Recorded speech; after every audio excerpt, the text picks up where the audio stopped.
So let's talk about floods. So let's talk about the albums. Let's talk about the album art. Oh, the specific flood that they're talking about. Yeah. Should we go really far back for those that don't even know what the cover is? It's a man on a bunch of pans floating on a river. Was the title there before the sleeve, or did you find the very nice picture after you had the title? The title came first. Yeah, it was actually, it was hell finding the sleeve, actually. Next time, I think we're going to come up with a sleeve first and then try to have a title. Yeah, we had all these people searching for this cover. It's actually a photograph by Margaret Bourke-White, who you might have seen the Farrah Fawcett made-for-TV movie about her. But she was a good photographer in spite of the horrible... Where is this flood? TV movie. This was a Kentucky flood. It happened in the 30s. Mm-hmm. I don't know if people on TV land can see that, but it's a nice photograph. The people are actually in handmade boats, which was the part that we liked. Yeah, the one on the steel drums. Yeah. So-called steel. So Flansburgh found the photo in the base. I'm kind of paraphrasing what it says on the wiki here. Flansburgh found the photo in the basement archives of Life magazine, and it's photos of Kentucky flood victims from 1930. And I looked into this flood. This was a crazy thing that happened in America that I knew nothing about, and now I know a lot about it. But here's some newsreel clips from that. Oh, wow. Let me hear them. Water coming into the city. Please evacuate. Do so immediately. Water will eventually come over $1 million flood wall, and you must evacuate. From Cairo, Illinois, south for 700 miles, unseasonably warm weather and frequent rains were the cause. The Army had plans ready to evacuate 500,000 people to safety in Louisiana. Convicts chained together hauled sandbags to hold back the river rising in 79 counties in 15 states. Despite massive efforts by the Coast Guard, Red Cross, and Army Corps of Engineers, 900 people died. The photo is from the Ohio River flood from the 30s, and there are a lot of YouTube documentaries about this. If anyone's interested, it's pretty...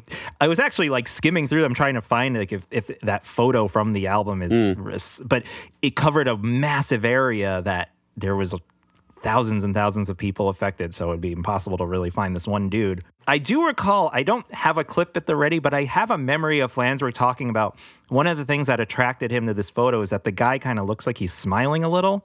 He kind of looks like he's just like, maybe not having fun, but he's just like, well, this is ridiculous. Yeah. And I think that's kind of cool because even though this was like a tragic disaster with a lot of deaths and injuries, like the cover of Flood it almost is kind of weirdly optimistic, or weirdly, maybe optimistic's the wrong word. It speaks to our pioneering spirit. Yeah, thank you, Dave. It's just like You're welcome. He's making do. The flood crest is past, and the city's beginning to dry out. The worst is over, except for sickness and contagion. But what a gigantic job faces the stricken population. A beautiful city now piled high with trash. It's like trying to pump out the ocean. The city's fairly filled with pumps, big pumps and little pumps, trying to put the Ohio River back to bed. One of the most curious aftermaths of the flood. Boats that were lifesavers a few days ago. Now they're just in the way. It almost seems like he's enjoying it. Now, it's just a photo. He could have been wincing or something. We don't know. Right before then, yeah. Yeah. The other thing I wanted to briefly touch on is the Flood logo, which some people will recognize from Clarissa Explains It All. What? She had... Well, I won't. She had the Flood logo on her wall in the show. Was that a cable show? Cable, right? Nickelodeon. Yep. Didn't have cable growing up. Fucking big, empty spot in my brain for that.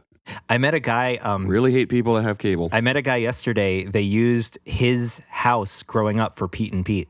Means nothing to me. I showed you Pete and Pete. You like... But I don't have that nostalgia growing up with it. Gotcha, it's like, gotcha. I saw it as an adult.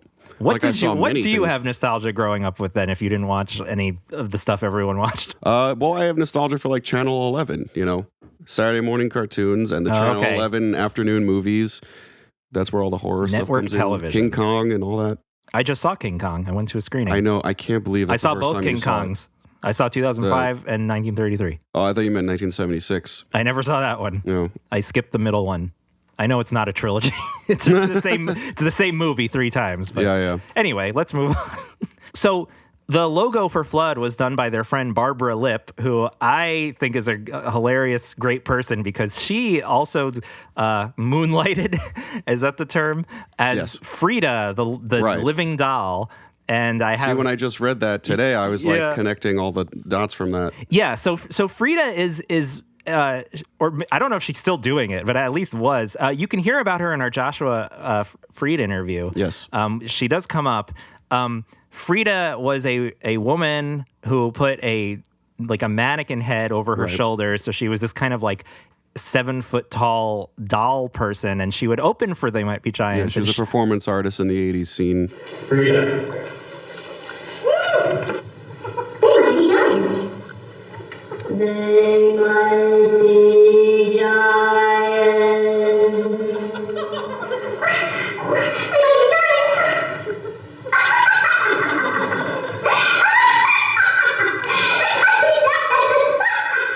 Yeah, and she had her own shows. It's Barbara Lipp and Tom Koken. It was like the two of them collaborating. So she designed the Flood logo. With Flansburgh, right? I assume everything is with Flansburgh that has to do with They Might Be Giants, to be honest. I love that, they've got some of that 80s indie East Village art scene spirit still on the album. Even though the Flood logo is like really polished, right? Like, it's like a real. It's great. It's actually like on. It's like a coat of arms. Yeah, exactly. Like it looks great on Clarissa's wall. She also had a poster of John and John. The first episode of Clarissa, she talks about loving They Might Be Giants, and this is actually weird. It's a good reflection of how huge Flood was. I think you should know a few things about me. My likes and dislikes. Okay, I like Twizzlers, Jawbreakers, and Sugar Bombs. John, the one without the glasses, and They Might Be Giants, and driving. Okay, so Clarissa Explains It All is a Nickelodeon show, and it premiered March 23rd, 1991. So this was the direct result of Flood being this huge album and reaching this wider audience. So it is a good thing to bring up as just a microcosm of like the band started to get notice, but not. It's weird because they were never like huge in this kind of one hit wonder kind of way. Because even when we'll talk about Birdhouse was like, it wasn't a hit in the sense of, like, I don't know, Come On Eileen or whatever, right? Yeah, like it's not the kind of thing where everyone knows it, but it's the kind of thing where maybe like, what would you say, like 20% of people are like, oh yeah, Birdhouse, right? Or maybe even less. Yeah.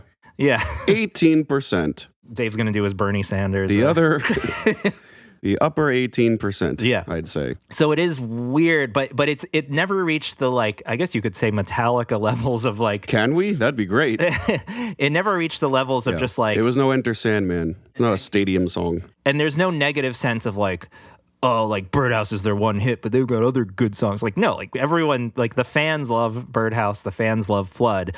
I feel like even a hardened hipster TMBG fan, I myself have been one at times, you could say. I've never had like a disparaging word about Flood. The only thing I like it. The only like negative element would just be like, I wish people who love Flood who haven't checked out their albums would listen to all their other albums, because I'd say I like Lincoln more than Flood. I agree. Breaking news. But, it seems to have worked out for you guys. Okay. How many albums do you have? Gold. I know Flood is, right? I think Flood is the only one that's actually like 5 years. The one that's gold. Actually, Flood is like on the verge of going platinum, which is really daunting. Yes, but it's the one that like is kind of the starter kit for a lot of people. Like they see our show and then they'll go and buy Flood, which is kind of sort of too bad in a way, because it just kind of perpetuates the thing of like people knowing this certain set of songs. And I don't think, in a lot of ways, I feel like our other albums, are certainly as an entire experience are probably just as solid. I think that for us, the best thing would be if people just bought whatever our current record was. I'd say of the original six albums, right, before we started following them in real time. Yeah. Flood might be 3 or 4. Yeah. I mean, which is, again, not to say that it's by any stretch of the imagination an inferior album. It's just that everything was so goddamn good. Everything was so good. You start measuring by inches how to get that hierarchy if you wanted to put them in an order. I wanted to talk a bit about the production of Flood before we get to track 1. It's funny, when you look at the liner notes, Flood was produced only partly by Clive Langer and Alan Winstanley. I don't know if that's how you pronounce their names, by the way. Sorry. They produced like the hit songs on it. They produced like 4 songs.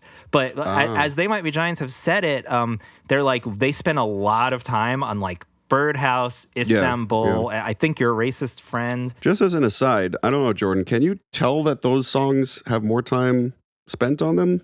I mean, I don't really see too much of a disparity between the songs. That's a good point. I do think they're more ambitious a little bit. I'd say a little. So also, We Wanna Rock, which also is very, well, we'll talk about it. Molto bene. It's really full. Like a lot of the songs they produced are like super, super full and huge sounding. A lot of tracks, a lot of notes, a lot of music. Yeah, that's good. Yeah. So Clive Langer and Alan Winstanley produced like really the big songs on here. Though We Wanna Rock, that would have been a good single. I don't know. It's my favorite song on the album. Spoiler alert. Oh my God. Yeah. So we can end this episode right now. Keep it tuned in, folks. Those shocking secrets and more. So the production of the album, I just wanted to say, and we're going to talk about specifics with each song, but in a general sense, there is more acoustic stuff going on, I've noticed. There's more real, like acoustic guitars. This album has a lot of guest stars on it. You've got like violins and trumpets and you've got whip cracks. You've sort of, exactly. I've noticed there's more layered vocals. So, like, if you listen to their first 2 albums, a lot of it is like a singular vocal, and a handful of songs on Flood, there's like the doubled or the tripled, like kind of classic kind of. It really gives the album its own sound. I almost kind of miss when each album had like a really, really distinct sound, because I do feel like they're in like a flow now with like their studio they always use and the people they always work with, which is fine, but like.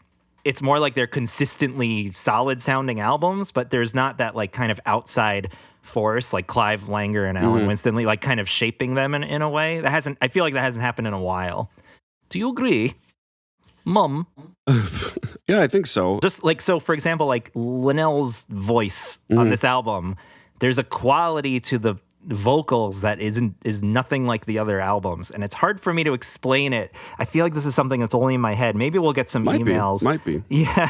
You just have to hear it for yourself, folks. Yeah, it's kind of like, this sounds like an insult, but I don't mean it that way. It sounds like kind of like flat, like he's singing in a kind of like this. There's a certain, it's like, must be how they process them or EQ'd them or something. But the vocals on this album are like, there's a quality to them that I can't explain. Okay. But I have a podcast about the band, so I should be able to. I'll give you that. I'm not sure I quite hear exactly what you're talking about, but maybe as things come up more, we can explore it. I'm gonna. I like to yes and you when possible, but I also don't want to be disingenuous. One surprising influence on the sound of Flood was this De La Soul album, 3 Feet High and Rising. And Flansburgh, there's this great Rolling Stone article about Flood that we might refer to a few times. They do a track-by-track breakdown. Some songs they talk a lot about, some they don't. Flansburgh mentions that this De La Soul album used the Casio FZ1 sampler, and that was like a huge game changer for them, and it inspired them to use it a lot on the various songs, which we'll get into. I have a clip that I think is an interesting parallel, because it's De La Soul using a Johnny Cash sample, which our boys in the band have done.